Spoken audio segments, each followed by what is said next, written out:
दोषैरितः कुलनानाम वर्ण संकर कारकै उत्साद्यन्ते जाति धर्मा कुल धर्माश्च शाश्वता।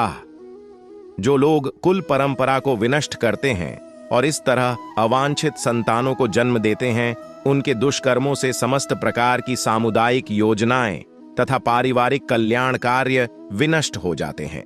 सनातन धर्म या वर्णाश्रम धर्म द्वारा निर्धारित मानव समाज के चारों वर्णों के लिए सामुदायिक योजनाएं तथा पारिवारिक कल्याण कार्य इसलिए नियोजित हैं कि मनुष्य चरम मोक्ष प्राप्त कर सके। अतः समाज के अनुत्तरदायी नायकों द्वारा सनातन धर्म परंपरा के विखंडन से उस समाज में अव्यवस्था फैलती है। फलस्वरूप लोग जीवन के उद्देश्य विष्णु को भूल जाते हैं। ऐसे नायक अंधे कहलाते हैं और जो लोग इनका अनुगमन करते हैं वे निश्चय ही कुव्यवस्था की ओर अग्रसर होते हैं। उत्सन्न कुल धर्माणाम मनुष्याणाम जनार्दन नरके नियतम वासो भवतीत्यनुशुश्रुम। हे प्रजापालक कृष्ण, मैंने गुरु परंपरा से सुना है कि जो लोग कुल धर्म का विनाश करते हैं वे सदैव नरक में वास करते हैं। अर्जुन अपने तर्कों को अपने निजी अनुभव पर न आधारित करके आचार्यों से जो सुन रखा है उस पर आधारित करता है।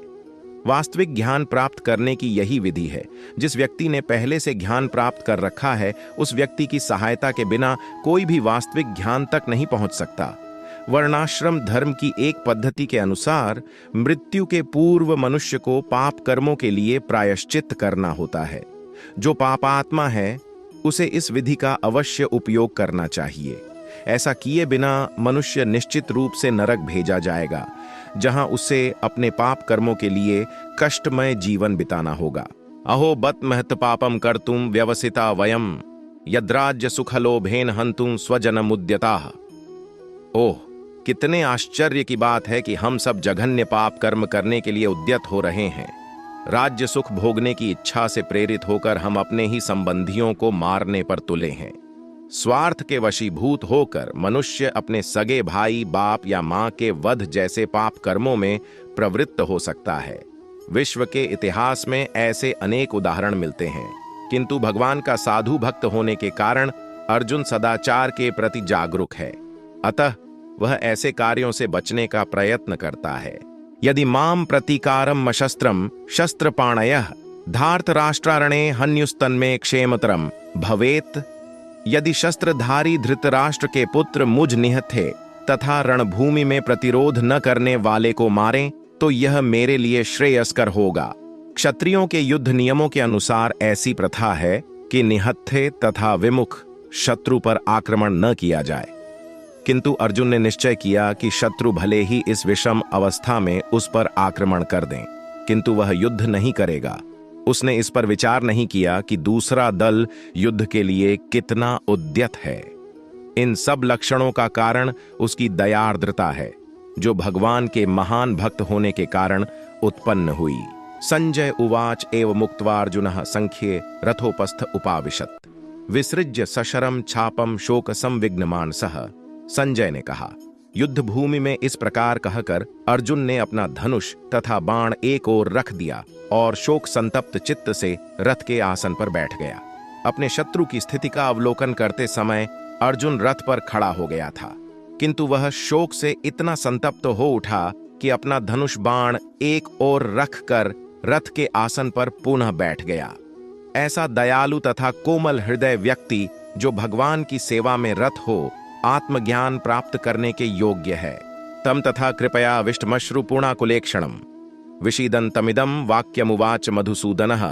संजय ने कहा, करुणा से व्याप्त शोक युक्त अश्रुपूरित नेत्रों वाले अर्जुन को देखकर मधुसूदन कृष्ण ने ये शब्द कहे। भौतिक पदार्थों के प्रति करुणा, शोक तथा अश्रु, ये सब असली आत्मा को न जानने के लक्षण हैं। शाश्वत आत्मा के प्रति करुणा ही आत्म साक्षात्कार है। इस श्लोक में मधुसूदन शब्द महत्वपूर्ण है। कृष्ण ने मधु नामक असुर का वध किया था और अब अर्जुन चाह रहा है कि कृष्ण उस अज्ञान रूपी असुर का वध करें जिसने उसे कर्तव्य से विमुख कर रखा है। यह कोई नहीं जानता कि करुणा का प्रयोग कहां होना चाहिए। डूबते हुए मनुष्य के वस्त्रों के लिए करुणा मूर्खता होगी। अज्ञान सागर में गिरे हुए मनुष्य को केवल उसके बाहरी पहनावे अर्थात स्थूल शरीर की रक्षा करके नहीं बचाया जा सकता। जो इसे नहीं जानता और बाहरी पहनावे के लिए शोक करता है वह शूद्र कहलाता है, अर्थात वह वृथा ही शोक करता है। अर्जुन तो क्षत्रिय था, अतः उससे ऐसे आचरण की आशा न थी, किंतु भगवान कृष्ण अज्ञानी पुरुष के शोक को विनष्ट कर सकते हैं और इसी उद्देश्य से उन्होंने भगवद गीता का उपदेश दिया। यह अध्याय हमें भौतिक शरीर तथा आत्मा के वैश्लेषिक अध्ययन द्वारा आत्म साक्षात्कार का उपदेश देता है, जिसकी व्याख्या परम अधिकारी भगवान कृष्ण द्वारा की गई है। यह साक्षात्कार तभी संभव है जब मनुष्य निष्काम भाव से कर्म करे और आत्मबोध को प्राप्त हो।